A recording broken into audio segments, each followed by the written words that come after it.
7.5 বর্গমিটার। আর এগুলোকে বলা হয় কফিন হোম। ভিতরে দাঁড়ানো তো দূরের কথা, ঠিকমতো হাতও মেলানো যায় না। কিছু কফিন এখানকার বাসিন্দাদের কাঁধের চেয়েও কম প্রশস্ত আর শরীরের চেয়েও ছোট। তবুও এই কফিনগুলো একই সঙ্গে বসার ঘর, রান্নার ঘর আর শোবার ঘর হিসেবে ব্যবহৃত হয়। আবাসনের জন্য হংকং প্রায় 14 বছর ধরে বিশ্বের সবচেয়ে ব্যয়বহুল শহর।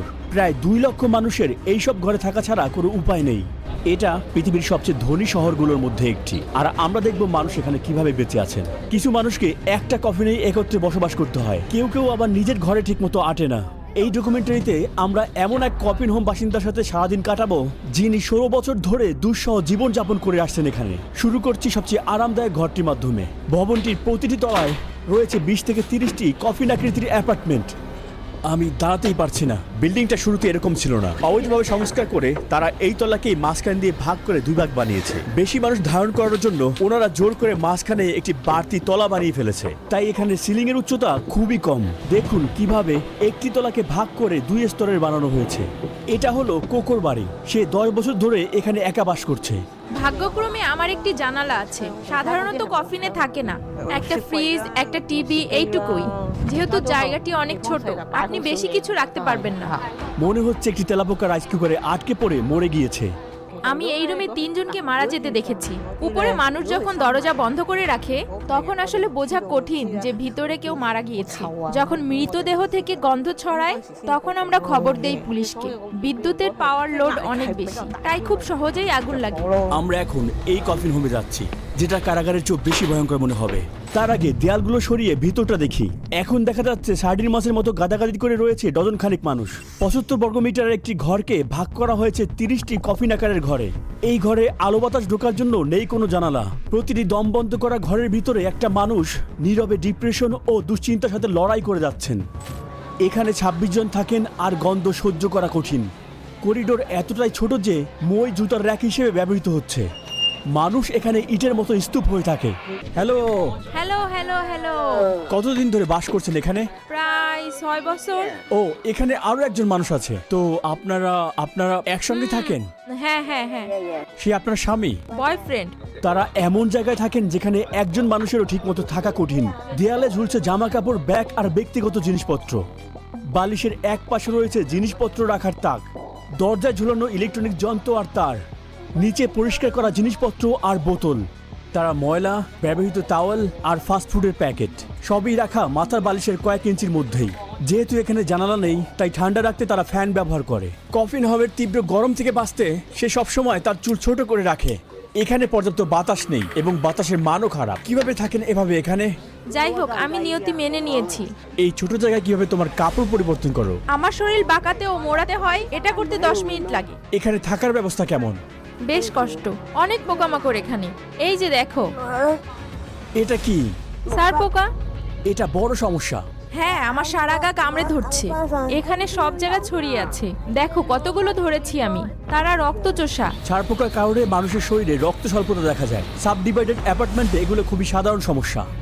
একটি স্ত্রী ছারপোকা জীবদ্দশায় প্রায় 500টি পর্যন্ত ডিম পারতে পারে। এই দেখো, এখানে অনেক ছারপোকা আছে। এই যে এরকম এখানে অনেক ছারপোকা আছে। মিসলি ফাস্টফুড কিনতে বাইরে গিয়েছিলেন এবং তিনি ফিরে এলেন। তিনি একটি চেয়ার নিলেন এবং বিছানাটাকে কিছুক্ষণের জন্য খাবার টেবিল বানালেন। এই কফিন হোমগুলোতে ইন্টারনেটের গুরুত্ব পানি এবং বিদ্যুতের মতোই অপরিহার্য। কেননা এখানে থাকা বেশিরভাগ বাসিন্দাদের কাছেই বিনোদন বলতে শুধুমাত্র তাদের হাতের মোবাইল ফোনটাই রয়েছে। তোমার পেশা? পরিচ্ছন্নতা কর্মী। মাসে কত টাকা উপার্জন করো? $650। এই কক্ষটির জন্য ভাড়া কত? $320 প্রতি মাসে। মানে 1.5 বর্গমিটার ঘরের জন্যই আপনার প্রায় অর্ধেক ইনকাম চলে যায়। যাওয়ার কোনো জায়গা নেই। এই কফিন হাউজের নিচতলার বাসিন্দাদের অনেকটাই ভাগ্যবান বলা যায়, কারণ তারা এই জায়গাটাকে বিভিন্ন জিনিস সংরক্ষণের জন্য ব্যবহার করতে পারে। তারা এখানে জুতা রাখতে পারে, কাপড় ঝুলিয়ে রাখতে পারে, বলা যায় অতিরিক্ত জায়গা। কিন্তু যারা উপরে বাস করে তারা অনেকটাই অভাগা। তারা সত্যি জায়গা নিয়ে সংকটে থাকে। এই ছোট কফিনের ভিতরে তাদেরকে সবকিছু করতে হয়। এখন আমরা আরেকটি সাবডিভাইডেড অ্যাপার্টমেন্টের উপরে ইউনিটগুলো দেখতে যাচ্ছি। এই কফিনগুলোর ভিতরে এমনকি ফ্যান রাখার জায়গাও নেই, তাই সেগুলো করিডোরে ঝোলানো আছে। ভাড়ার টাকা জোগাড় করতে এখানের বাসিন্দাদেরকে দুর্বিষহ সময়ে কষ্টের কাজ করতে হয়। ফ্র্যাঙ্কি চাও কাজ শুরু করেন রাত 9টায় আর তিনি বাসায় ফেরেন ভোর 5টায়। আপনি কি কাজ করেন? আমি কামার। আপনি মাসে কত আয় করেন? $1250 মার্কিন। এখানে থাকতে কেমন লাগে? হ্যাঁ, অবশ্যই ভালো না, ভীষণ সরু। আমার ঘর খুবই সাধারণ, টিভি, বিছানা, কিছু দৈনন্দিন জিনিস, একটা কম্বল আর একটা বালিশ, এর বেশি কিছুই না। আপনি নিজেকে 10 বছর পরে কোথায় দেখতে চান? তখন আমি মারা যাব নিশ্চয়ই। আশা করি হবে না। এই জায়গাটি অনেক বেশি চাপা, তাছাড়া এখানে বাতাসে অনেক বেশি আর্দ্রতা। উপরের এই ইউনিটগুলোর চেয়েও আরো অনেক ছোট ইউনিট রয়েছে। এখন আমরা এমন একজনের কাছে যাচ্ছি যার শরীর নিজের কফিন হোমে আটে না। আমি ভাবতেও পারছি না এমনভাবে বেঁচে থাকা কত কষ্টের। সেখানে যাওয়ার আগে আমরা পুরো অ্যাপার্টমেন্ট ঘুরে দেখি এবং বুঝতে পারি এখানে কোনো রান্নাঘর নেই। যারা বাইরের খাবার কেনার সামর্থ্য রাখে না তারা বাধ্য হয়ে এই ময়লা বাথরুমের পাশে রান্না করে। দেখুন, তিনি টয়লেটের পাশে খাবার প্রস্তুত করছেন। তাদের কোনো রান্নাঘর নেই, আর তাই এখানেই তাদের রান্না বান্না কাজ করতে হয়। এটাই তাদের বাথরুম। তারা এমনকি একটি ঢাকনাবিহীন বাথরুমের উপরেই তাদের কাপড় ঝুলিয়ে রাখে। এই শহরটিতে প্রায় 75 লক্ষ মানুষ বাস করেন। উপর থেকে হংকংকে দেখলে মনে হয় যেন জঙ্গলের ভিতর থেকে বাঁশঝাড়ের মতো বেড়ে ওঠা একটি শহর। এই দ্বীপটিতে নির্মাণযোগ্য জমির পরিমাণ খুবই নগণ্য। জায়গার এই চরম সংকট নিরসনে নেওয়া হয়েছে অদ্ভুত সব সমাধান, যেমন 8 তলা একটি পার্কিং গ্যারেজের উপর নির্মাণ করা হয়েছে 10 তলা একটি বিল্ডিং। শহরটিতে একটুও জায়গা নেই। আমরা এখন এসেছি পরবর্তী অ্যাপার্টমেন্টে। এই অ্যাপার্টমেন্টে ঢুকলেই পাবেন বাথরুম।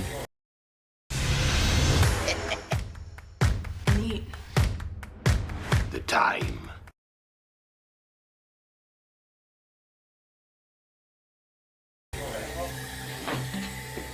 দেয়াল বেয়ে ময়লা ঝরছে। ইনি হচ্ছেন জ্বর। তার দরজা খোলা ছিল, কারণ দরজা বন্ধ করলে তিনি নিজের ঘরে আটেন না। দেখতে পাচ্ছেন তিনি একজন বড় শরীরের মানুষ। তার পক্ষে এই ছোট জায়গায় থাকা অনেক কঠিন। এখানে জীবনযাত্রা কেমন? চারপাশে তাকাও, তুমি কেমন অনুভব করতেছো? আপনার পরিবার আছে? ছিল, আমার স্ত্রী আমাকে ছেড়ে গেছে জুয়া খেলার জন্য। এখন আর কোনো যোগাযোগ নেই। এখন শুধু ঘর ধরে অল্প বাজি ধরি। আমি নিজেই নিজেকে ধ্বংস করেছি জুয়া খেলে। কিভাবে জীবন পরিচালনা করেন? আমি সরকারি ভাতা পাই। বাসস্থানে চলাচলের জায়গা না থাকলে সেটা ধীরে ধীরে শরীরকে ধ্বংস করে দেয়। সারাদিন কি করেন? কিছুই না, টেলিভিশন দেখি শুধু। কোথাও যেতে ভয় লাগে, ভয় হয় আমার পা ভেঙে পড়বে মাটিতে। এখন থেকে 10 বছর পরে আপনি আপনাকে কোথায় দেখতে চান? 10 বছর পর হয়তো কবরে। আশা করি এমনটা হবে না। তোমার ঘুমানোর জন্য কোনো তোষক নেই কেন? কারণ আমি ঢুকতেই পারি না। এখানকার বাসিন্দারা ছারপোকার সংক্রমণ থেকে এড়াতে বিছানায় তোষক ব্যবহার করে না। কতদিন যাবত আপনি এখানে বসবাস করছেন? 18 বছর। অনেকে কখনো বের হতে পারে না। এই কংক্রিটের জঙ্গলে একজন ন্যূনতম মজুরি কর্মীকে 3 বেডরুমের একটি ফ্ল্যাট কিনতে প্রায় 1000 বছর সঞ্চয় করতে হবে। আপনি কি সরকারি আবাসনের জন্য আবেদন করেছেন? আবেদন করেছি, কিন্তু নতুন ঘর পেতে অনেক দিন অপেক্ষা করতে হবে। অধিকাংশ মানুষকে কম ভাড়ায় সরকারি বাসা পাওয়ার জন্য 10 বছরের বেশি সময় ধরে অপেক্ষা করতে হয়, অথচ সেটাও বিনামূল্যে নয়। অনেকের কাছে এই ওয়েটিং লিস্টে থাকাটাই যাবজ্জীবন সাজার মতো। ধরুন এই কফিনে আপনি বসবাস করতে চান না, সোজা হয়ে স্বাচ্ছন্দ্যে বসবাস করা যায় এমন একটি ঘর খুঁজছেন। আমরা দেখব এজন্য আপনাকে কতটা আকাশচুম্বী ভাড়া গুনতে হতে পারে। এখন আমরা হংকং এর একটি সাধারণ এলাকায় আছি। তুমি কিছু টাকা সঞ্চয় করেছো এবং একটি বাড়ি কিনতে চাও। এটা হলো এখানের সবচেয়ে সস্তা অপশনগুলোর একটি। এতে মাত্র একটি ঘর আছে, তবু এটার দাম 10 লক্ষ মার্কিন ডলারেরও বেশি। এটা খুবই ছোট্ট একটি কক্ষ। ধরুন আপনি একটি সিঙ্গেল বেডরুমের ফ্ল্যাট ভাড়া নিতে চান, আর এই জন্য আপনাকে প্রায় প্রতি মাসে $4000 ভাড়া দিতে হবে। সামনেই দেখবেন এখানে একটি কবরের মালিক হওয়া একটি বাড়ির মালিক হওয়ার চেয়ে কঠিন। হংকংয়ে এক বিশাল ভিন্নতা তৈরি হয়েছে দুই জগতের মধ্যে। মাত্র 75 জন মানুষ দেশের মোট সম্পদের 10% মালিক। একদিকে ধনীরা দামি গাড়িতে ঘোরে আর দামি বাড়িতে থাকে, অন্যদিকে দরিদ্ররা ঠিকভাবে নিঃশ্বাস নেওয়ার মতো একটি স্থানও খুঁজে পায় না। এখানকার গড়ায়ু 84 বছর, যা বিশ্বের অন্যতম দীর্ঘ গড়ায়ুর একটি। তবুও এই আকাশ ছোঁয়া বাড়ি ভাড়া মেটানোর জন্য বেশিরভাগ মানুষকে অবসরে যাওয়ার পরেও হাড় ভাঙা কষ্ট করতে হয়। তা না হলে বেঁচে থাকাই কষ্টকর। তাই এখানে থাকা বেশিরভাগ বৃদ্ধদেরই দেখা যায় রাস্তায় কার্ডবোর্ড কুড়াতে। এখানকার মানুষের আয়ের বৈষম্য খুবই বাজে অবস্থা, যেন দিন রাতের পার্থক্য। যদি মালকিন জানতে পারে আমরা ঝুঁকিতে পড়ব, আমি পরোয়া করি না কি জন্য ছবি তোলার চেষ্টা করছে, তিনি আমাদের বের করে দিতে পারেন। মালকিন এটা কখনো অনুমোদন করবেন না। আমরা এই অংশটুকু রেখেছি যাতে আপনারা বুঝতে পারেন ভাড়াটিয়ারা কতটা মালিকের ভয়ে থাকে, কারণ যে কোনো মুহূর্তে তাদেরকে বের করে দেওয়া হতে পারে। আর এখানে যারা ঘর হারান তাদের রাস্তায় নামা অনিবার্য। আমাকে 1 বোতল পানি কিনে দাও, আমি ভীষণ তৃষার্ত। বোতলের ঢাকনা খুলে দাও। এখানে রাখো, এখানে রাখো। ধন্যবাদ তোমাকে, ধন্যবাদ। সে খুব তৃষ্ণার্ত ছিল, কারণ জুলাই হলো এখানের অন্যতম গরম একটি মাস।